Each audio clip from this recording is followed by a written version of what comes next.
Good morning दोस्तों, गुप्ता जी की पाठशाला में आप लोगों का स्वागत है। आज से मैं करंट अफेयर्स का एक नया सीरीज स्टार्ट करने जा रहा हूं और प्रत्येक दिन सुबह 8 बजे मेरा करंट अफेयर्स आप लोगों के सामने अपलोड होगा।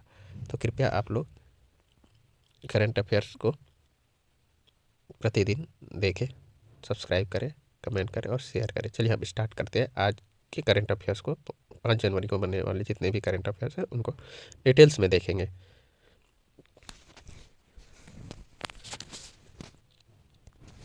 हाल ही में कौन घरेलू उड़ानों में वाईफाई कनेक्टिविटी सेवा प्रदान करने वाली पहली एयरलाइंस बन गई है? तो ऑप्शन कौन सा होगा इसमें? Air India. कौन सा हो जाएगा? एयर इंडिया जो है वाईफाई कनेक्टिविटी सेवा प्रदान करने वाली पहली एयरलाइन बन गई है। डिटेल्स में अगर हम जाएंगे एयर इंडिया के बारे में, देखिए एयर इंडिया ने अपनी घरेलू और अंतर्राष्ट्रीय उड़ानों पर इन फ्लाइट वाईफाई सर्विस की शुरुआत की है। यह सेवा एयरबस A350, बोइंग 787-9 और चुनिंदा एयरबस A321 न्यू सहित कई विमानों पर उपलब्ध होगी।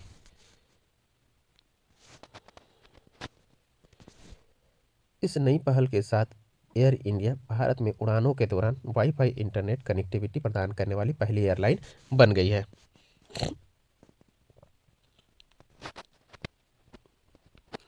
नेक्स्ट क्वेश्चन हम लोग देखेंगे। वित्त वर्ष 2023-24 में अप्रैल से नवंबर के बीच भारत का कॉफी निर्यात कितना पहुंच गया है? 1.15 अरब डॉलर पहुंच गया। कितना पहुंच गया? 1.15 अरब डॉलर। एक्चुअल में ये आंकड़ा जो है 1.146 अरब डॉलर तक पहुंच गई है। ठीक है, इसके बारे में हम लोग डिटेल देखेंगे।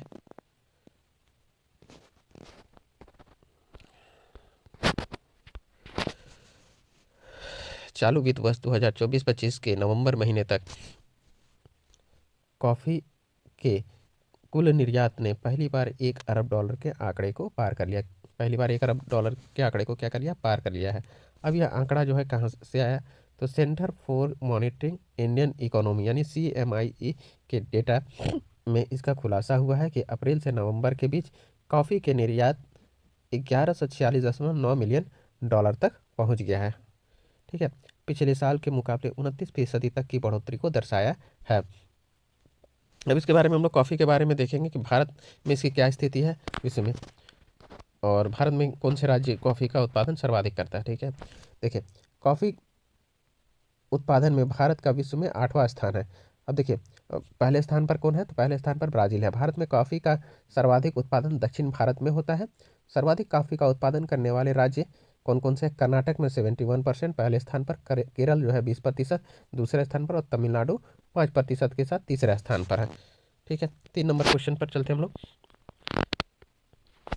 किस IIT संस्थान ने मिट्टी में मौजूद विषैले प्रदूषकों को खत्म करने के लिए बैक्टीरिया विकसित किया है? इंपॉर्टेंट है, यानी कि बोल रहा है किस IIT संस्थान ने मिट्टी में मौजूद विषैले प्रदूषकों को खत्म करने के लिए बैक्टीरिया विकसित किया है? ठीक है, आंसर होगा यहाँ पर इसका IIT बॉम्बे। अब देखेंगे इसका डिटेल। भारतीय प्रौद्योगिकी संस्थान IIT बॉम्बे के शोधकर्ताओं ने ऐसे बैक्टीरिया की खोज की है जो मिट्टी में मौजूदा विषैले प्रदूषकों को खत्म करने के साथ ही उपयोगी पोषक तत्वों को बढ़ाने में सहायक साबित होंगे।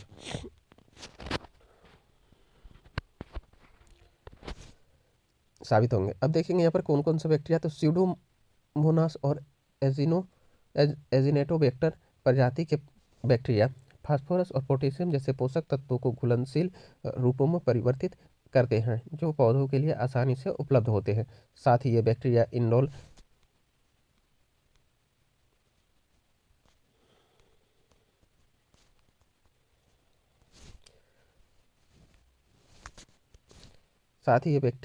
इंडोल एसिटिक एसिड का उत्पादन करते हैं जो पौधों की वृद्धि को बढ़ाता है। ठीक है, मिट्टी को साफ करने के अलावा ये बैक्टीरिया उर्वरता को बढ़ाते हैं और पौधे को स्वस्थ और मजबूत रखते हैं। कुल मिलाकर के ये बोल रहे हैं कि स्यूडोमोनास और एजिनोटोबैक्टर जो होते हैं बैक्टीरिया, वो फास्फोरस पोटेशियम के पोषक तत्वों को घुलनशील रूप में क्या करते हैं? परिवर्तित कर देते हैं, यानी बदल देते हैं और आसानी से उपलब्ध होते हैं। और बोले ये बैक्टीरिया जो होता है इंडोल एसिटिक एसिड का उत्पादन करते हैं, जो कि पौधे की वृद्धि को क्या करता है, बढ़ाता है। मिट्टी को साफ करने के अलावा बैक्टीरिया उर्वरता बढ़ाता है और पौधों को स्वस्थ और मजबूत बनाते हैं। नेक्स्ट चलेंगे।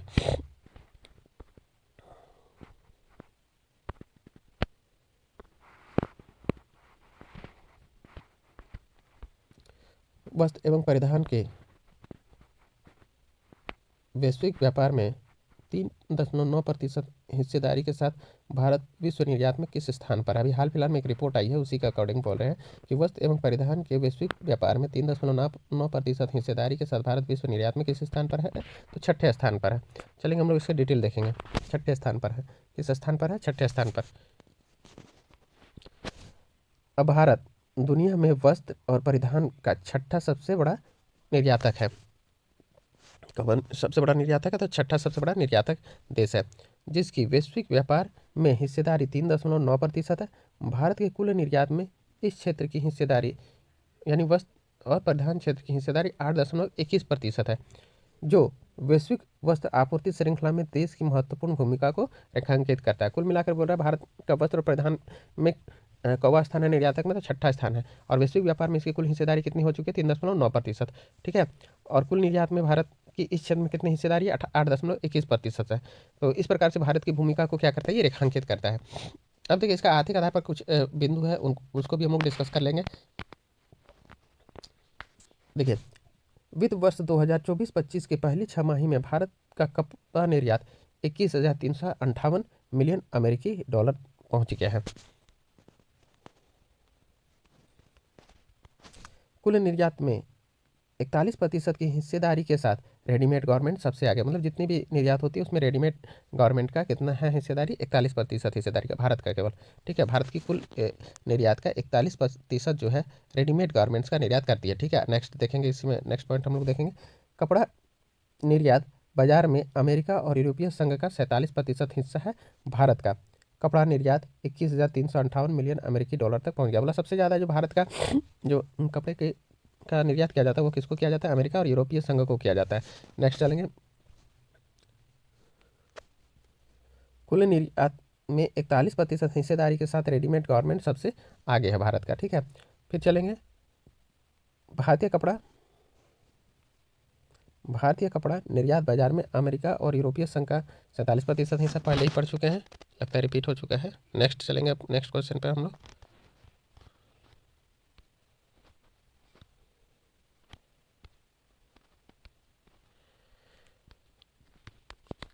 चलिए, भारत में वाहनों की खुदरा बिक्री 2024 में वार्षिक आधार पर 9% बढ़कर कितने यूनिट अधिक हो गई? पूरा खुदरा बिक्री 2024 की अपेक्षा वार्षिक आधार पर 9% की वृद्धि हुई है, और ये 9% की वृद्धि के साथ कितनी यूनिट होगी? तो कुल मिलाकर के इसका आंसर हो जाएगा, आंसर 2.6 करोड़ यूनिट हो गई है बिक्री। ठीक है।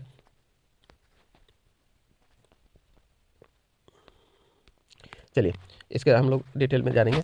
बढ़ती निजी खपत और प्रायोज्य आय से प्रेरित होकर भारत में वाहन खुदरा बिक्री 2024 में कम से कम 9% बढ़कर यानी दर वर्ष 26 मिलियन इकाई को पार कर गई है। कितनी मिलियन इकाई को पार कर गई है? 26 मिलियन इकाई, या फिर आप कह सकते हैं 2.6 करोड़ इकाई पार कर गई है।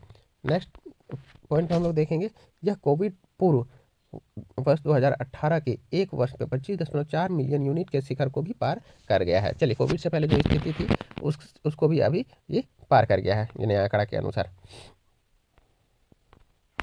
नेक्स्ट चलेंगे। हाल ही में किसको केंद्रीय रिजर्व पुलिस बल सीआरपीएफ का महानिदेशक नियुक्त किया गया? तो पढ़े हुए हैं, विपुल कुमार को नियुक्त किया गया। किसको नियुक्त किया गया? विपुल कुमार को सीआरपीएफ का नया महानिदेशक नियुक्त किया गया। आगे इसके बारे में हम लोग थोड़ा डिटेल पढ़ लेते हैं कि कब इसका गठन हुआ था और इसके बारे में क्यों इसका गठन किया गया था। अब सीआरपीएफ का गठन क्यों हुआ था? तो देखिए 1939 ईस्वी में मूल रूप से क्राउन रिप्रेजेंटेटिव पुलिस के रूप में यह स्थापित हुआ था। सीआरपीएफ क्यों हुआ था? तो क्राउन रिप्रेजेंटेटिव के रूप में 27 जुलाई 1939 ईस्वी को इसकी स्थापना हुई थी। यह सबसे पुराना केंद्रीय अर्धसैनिक बल में से एक है। सबसे पुराना केंद्रीय अर्धसैनिक बलों में से सीआरपीएफ एक सबसे पुराना केंद्रीय अर्धसैनिक बलों में से एक है। ठीक है। आगे चलेंगे। सीआरपीएफ का गठन भारत की रियासत के भीतर बढ़ती राजनीतिक उथल पुथल और अशांति की प्रतिक्रिया थी, जो 1936 में अखिल भारतीय कांग्रेस समिति के मद्रास प्रस्ताव से प्रेरित थी। किससे ये प्रेरित थी? तो अखिल भारतीय कांग्रेस समिति के मद्रास प्रस्ताव से ये प्रस्ताव से प्रेरित थी। फिर चलेंगे आगे। 28 दिसंबर 1949 ईस्वी को केंद्रीय रिजर्व पुलिस बल अधिनियम लागू होने पर यह केंद्रीय रिजर्व पुलिस बल बन गया। इस बल ने गौरवशाली इतिहास के 85 वर्ष हाल ही में पूरा कर लिया है। ठीक है, नेक्स्ट चलेंगे। ये बहुत इंपॉर्टेंट है आर्थिक दृष्टिकोण से भी और मेंस के भी दृष्टिकोण से। इसके डिटेल को ध्यान से देखिएगा आप लोग। हाल ही में भारत की कुल नवीकरणीय ऊर्जा क्षमता कितने गीगावाट को पार कर गई है? तो कुल नवीकरणीय ऊर्जा कितने गीगावाट को पार कर गई है? तो 200 गीगावाट को पार कर गई है। यानी कुल मिलाकर के अभी जो हो रही है लगभग 214 गीगावाट का उत्पादन हो रहा है। इसके बारे में हम लोग डिटेल से देखेंगे। कैलेंडर वर्ष 2024 के दौरान 27 गीगावाट नवीकरणीय ऊर्जा क्षमता जोड़ी गई है। कितनी नवीकरणीय ऊर्जा क्षमता 2024 के दौरान जोड़ी गई है? तो 27 गीगावाट नवीकरणीय ऊर्जा जोड़ी गई है। वर्ष 2024 में सौर ऊर्जा क्षमता 94.17 गीगावाट तक और पवन ऊर्जा 47.96 गीगावाट पर पहुंच गई है। सौर ऊर्जा क्षमता कितनी पहुंच गई है? 94.17 गीगावाट और पवन ऊर्जा कितनी पहुंच गई है? 47.96 गीगावाट पर पहुंच गई है। अब देखेंगे ये कैसे हुआ। ये देखिए, पीएम सूर्य घर मुफ्त बिजली योजना के अंतर्गत 10 महीनों में 7 लाख छतों पर सौर ऊर्जा स्थापित की गई, जिसका खर्च जो है औसतन 70,000 रुपये प्रति माह है। कितना हो गया? औसतन 70,000 प्रति माह है। ठीक है, नेक्स्ट चलेंगे। इसी में बिंदु देखेंगे। नवंबर 2024 में कुल स्थापित गैर जीवाश्म ईंधन क्षमता बढ़कर 214 गीगावाट हो गई है। पहले ही हम एक्सप्लेन कर चुके हैं कि 200 गीगावाट को पार कर गई, यानी अब कितनी हो गई है? कुल मिलाकर के गैर जीवाश्म ईंधन क्षमता बढ़कर 214 गीगावाट हो गई है। यह पिछले वर्ष की इसी अवधि में 187.5 गीगावाट, इसी अवधि में कितनी? इसी अवधि में 187.5 गीगावाट की तुलना में 14% अधिक है। कितना अधिक है?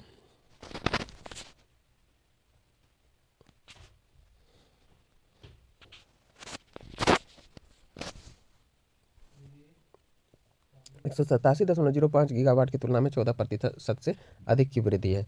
ठीक है,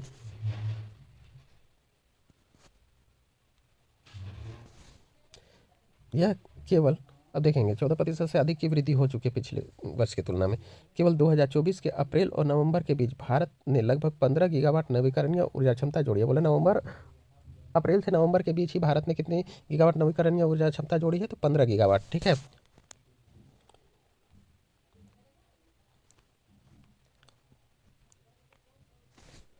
जो पिछले वर्ष इसी अवधि के दौरान जोड़े गए 7.57 गीगावाट से लगभग दोगुनी है। मतलब पिछले वर्ष की तुलना में दोगुना जो है नवीकरणीय ऊर्जा निर्माण क्षमता को इन्होंने जोड़ा है। ठीक है, आगे देखते हैं। हाल ही में भारत सरकार ने कितने खिलाड़ियों को खेल रत्न पुरस्कार देने का निर्णय लिया है? तो कुल 4 लोगों को खेल रत्न पुरस्कार देने का भारत सरकार ने निर्णय लिया था। डिटेल से हम लोग इसके बारे में जानेंगे। ठीक है, अब देखिए वो कौन कौन सा व्यक्ति हैं जिन्हें कि खेल रत्न पुरस्कार दिया जाएगा। खेल रत्न पुरस्कार का नया नाम क्या? मेजर ध्यानचंद खेल रत्न पुरस्कार है। ठीक है, देखिए कौन कौन है खेल रत्न पुरस्कार पाने वाले? तो मनु भाकर हो गई, डी गुकेश हो गए, हरमनप्रीत सिंह आपका हॉकी खिलाड़ी, और पैरा एथलीट कौन थे? प्रवीण कुमार। ठीक ने, अब देखिए इन सभी को सरकार ने खेल रत्न से सम्मानित करने का निर्णय लिया है। मेजर ध्यानचंद खेल रत्न पुरस्कार किसको दिया जाता है? तो वैसे व्यक्ति को दिया जाता है जो मेजर ध्यानचंद खेल रत्न पुरस्कार 4 वर्षों की अवधि में खेलों में शानदार प्रदर्शन के लिए पुरस्कार दिया जाता है। कितने वर्षों तक शानदार प्रदर्शन के लिए? तो 4 वर्षों तक। ठीक है, अब इसके बारे में हम लोग थोड़ा सा डिटेल से पढ़ेंगे। खेल रत्न पुरस्कार क्या है, कब इसमें क्या परिवर्तन आया और क्यों दिया जाता है? क्यों दिया जाता है ये हम देख चुके हैं, चलिए आगे इसको देखेंगे। खेल रत्न पुरस्कार, खेल रत्न पुरस्कार भारत का सर्वोच्च खेल सम्मान माना जाता है। खेल रत्न को वर्ष 1991-92 में राजीव गांधी खेल रत्न पुरस्कार के नाम से पहली बार दिया गया था। कब दिया गया था? 1991-92 में राजीव गांधी खेल रत्न पुरस्कार के नाम से पहली बार दिया गया था। हालांकि साल 2021 में इसका नाम बदलकर मेजर ध्यानचंद खेल रत्न पुरस्कार कर दिया गया है। ठीक है, और अब इसकी राशि कितनी बढ़ा करके कर दी गई है? पहले जो इसकी राशि हुआ करती थी 7.5 लाख हुआ करती थी। 2021 में इसकी राशि को उससे पहले 2000 हाल फिलहाल में कुछ वर्ष पहले इसकी राशि को बढ़ा करके कितना कर दिया गया? 25 लाख रुपए कर दिया गया है। ठीक है, चलिए आगे बढ़ेंगे हम लोग, नेक्स्ट देखेंगे। अब एक अभी हाल ही में रिपोर्ट आई है, उसके बारे में हम लोग ये क्वेश्चन देख लेते हैं। वर्तमान में कितने ग्रामीण भू अभिलेखों का डिजिटलीकरण कर दिया गया है? वेरी वेरी इंपॉर्टेंट है। जैसे कि अभी बिहार में भी चल रहा था कि ग्रामीण भू अभिलेखों का डिजिटलीकरण और सर्वे करना था, तो अभी उस पर हाल फिलहाल में रोक लगाई गई है। तो ये क्वेश्चन इंपॉर्टेंट हो जाता है अभी ऑल ओवर इंडिया लेवल पर कितना तक भू अभिलेखों का डिजिटलीकरण कर दिया गया है, देखते हैं हम लोग। तो 98.5%, कितने परसेंट? 98.5% का डिजिटलीकरण कर दिया गया है। अब चलेंगे 2024 तक 98.5% ग्रामीण भू अभिलेखों का डिजिटलीकरण कर दिया गया है, जिससे पारदर्शिता बढ़ने के साथ भूमि संबंधी समस्याओं का समाधान होगा।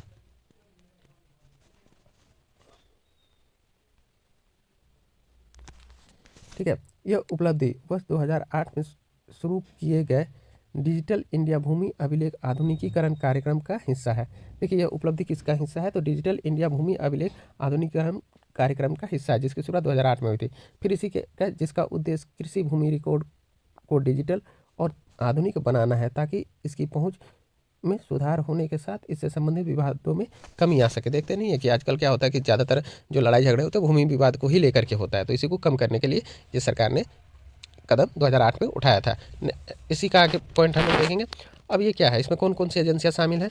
तो राष्ट्रीय भूमि रिकॉर्ड आधुनिकीकरण कार्यक्रम के तहत NLRMP डिजिटल इंडिया भू अभिलेख आधुनिकीकरण कार्यक्रम, DILRMP गाँवों का सर्वेक्षण और ग्रामीण क्षेत्रों में उन्नत तकनीक के साथ मानचित्रण यानी स्वामित्व योजना, इन सभी के द्वारा ये कार्यक्रम चलाया गया था मिलकर। ठीक है, आगे बढ़ते हैं हम लोग।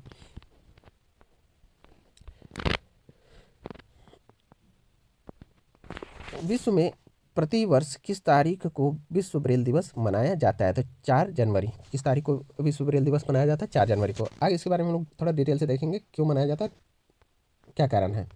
चलिए, विश्व ब्रेल दिवस 4 जनवरी 2025 को अभी मनाया गया है। ठीक है, कल ही सामाजिक न्याय एवं अधिकारिता मंत्रालय ने 4 जनवरी को विश्व ब्रेल दिवस मनाने की घोषणा की। ठीक है, जो लुई ब्रेल के जन्मदिन को समर्पित है। ठीक है, किसके जन्मदिन पर मनाया जाता है? तो लुई ब्रेल के जन्मदिन पर मनाया जाता है, जिन्होंने ब्रेल प्रणाली का आविष्कार किया।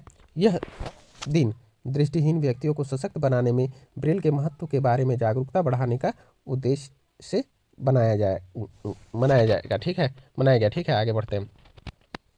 फिर देखेंगे इसका आरंभ कब हुआ था। विश्व ब्रेल दिवस 2019 से मनाया जा रहा है, ताकि दृष्टिहीन व्यक्तियों के लिए संचार के एक माध्यम के रूप में ब्रेल के महत्व को उजागर किया जा सके।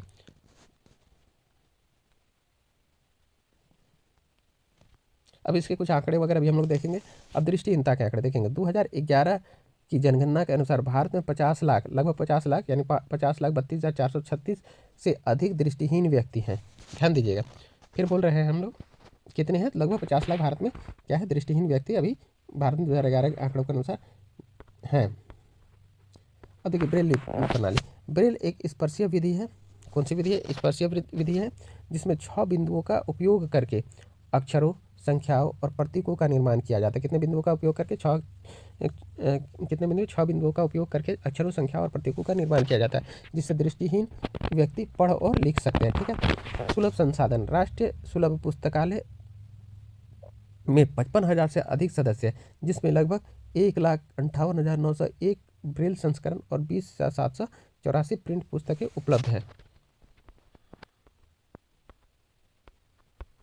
अब सरकारी पहल इस संदर्भ में क्या किया गया है कि दृष्टिबाधित व्यक्तियों के सशक्तिकरण के लिए राष्ट्रीय दृष्टिबाधित व्यक्तियों के सशक्तिकरण संस्थान यानी NIEPVD ने वर्ष 2023-24 की विभिन्न सेवाओं के माध्यम से 2,94,388 व्यक्तियों को लाभान्वित किया है। नेक्स्ट पढ़ेंगे हम लोग। नेक्स्ट क्वेश्चन देखेंगे, ये MCQ टाइप का है। 3-4 क्वेश्चन हम लोग MCQ का भी देख लेते हैं, जो कल प्रकाश में आया था, उन्हीं को हम लोग देखेंगे। मौलाना अबुल कलाम आज़ाद ट्रॉफी किससे प्रदान की जाती है? तो यहाँ पर हम लोग देखेंगे कि खेलों में उत्कृष्ट प्रदर्शन करने वाले विश्वविद्यालय को प्रदान की जाती है। यानी मौलाना अबुल कलाम आज़ाद ट्रॉफी किसे प्रदान की जाती है? तो खेलों में उत्कृष्ट प्रदर्शन करने वाले विश्वविद्यालय को। ठीक है, C नंबर। नेक्स्ट चलेंगे MCQ में हम लोग। हाल ही में चर्चा में रहे सैदुर्नी वन्यजीव अभयारण्य किस बायोस्फीयर रिजर्व का हिस्सा है? तो किस बायोस्फीयर रिजर्व का हिस्सा है सैदुर्नी वन्यजीव अभयारण्य? तो यहाँ पर हम लोग देख सकते हैं कि C नंबर अगस्त्यस मलाई बायोस्फीयर रिजर्व। कौन सा आंसर हो जाएगा? अगस्त्यस मलाई बायोस्फीयर रिजर्व। ठीक ठीक है, अगस्तस मलाई भास्कर रिजर्व इसका आंसर होगा। नेक्स्ट चलेंगे हम लोग। हाल ही में प्रतिबंधित किए जाने पर और पुनः प्रतिबंध हटाए जाने के कारण चर्चा में रहे मेथिल कोबालमिन किस विटामिन का रूप है? हाल ही में चर्चा में रहा था एक विटामिन और उसमें प्रतिबंध हटाया गया था, जिसका नाम क्या है? मेथिल कोबालमिन किस विटामिन का रूप है? तो मेथिल कोबालमिन किस विटामिन का रूप है? विटामिन B1 का। किसका है? विटामिन B1 का। ठीक है, आज का जो करंट अफेयर्स का संस्करण था यहीं पर समाप्त हो गया दोस्तों। ये जो करंट अफेयर्स का वीडियो है वो आप लोग प्रतिदिन 8 बजे देख सकते हैं गुप्ता जी की पाठशाला में, और अगर किसी प्रकार का सजेशन हो तो भी दे सकते हैं। साथ ही साथ मैं आपसे कहूँगा कि मेरे चैनल को लाइक कीजिए, सब्सक्राइब कीजिए, शेयर कीजिए और कमेंट कीजिए, और अधिक से अधिक ग्रुप में इसके शेयर करने की कृपा करें। धन्यवाद। आपका दिन शुभ हो।